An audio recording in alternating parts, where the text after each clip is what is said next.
presentation without talking about the blowout that's occurred in the Gulf of Mexico, so I thought I'd bring it up rather than waiting for y'all. But, you know, the Macondo blowout, which is the Deepwater Horizon rig in Macondo Prospect is where the blowout occurred, is the worst accident that we've had in this industry in the U.S. since 1969. We've had basically two significant blowouts in the U.S. OCS. The first was in Santa Barbara in 1969, and Macondo was the second. I'm going to talk a little bit more about that. But safety and environmental protection, and basically safety, if you have safe operations, you're going to protect the environment. Safety is incredibly important to the industry. What we saw with the recent blowout was certainly a failure of our safety processes that we have in place. As I mentioned, what this slide shows is the amount of oil we spill it varies yearly into OCS waters. We've only had one other major blowout of any kind of magnitude similar to the Macondo blowout. That was in 1969 in Santa Barbara. Between 1969 and 2010, we had an incredibly good safety record. If you actually look at the amount of oil that gets spilled into the ocean from our platforms in the U.S., it's extremely little, except for these catastrophic events.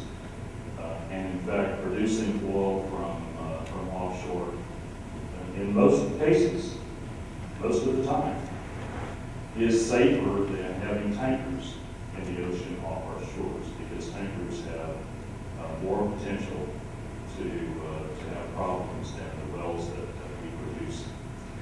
Our safety record with people is also good. One of the terrible, tragic things about the Macondo blowout was 11 people were killed. But if you compare our industry's safety record to a typical manufacturing industry over time, we actually have a much better safety record than the typical industry in the United States. I'm going to get some more questions about the Macondo in a second, but here's sort of my plea to you guys is we need you all to encourage students to go into engineering, to go into technical fields. And as the executive director of an engineering society, you know, encourage them to go into any engineering. In our industry, we use petroleum engineers, which is what my degree was. We use a lot of mechanical engineers, electrical engineers, civil engineers, every kind of engineering imaginable, geophysicists, geologists.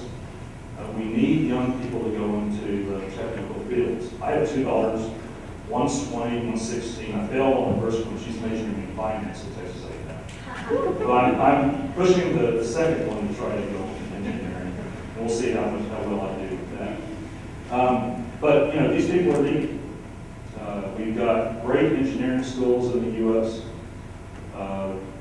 A&M is just one of the excellent engineering schools. We really need more and more young people to go into these fields, and there's plenty of opportunity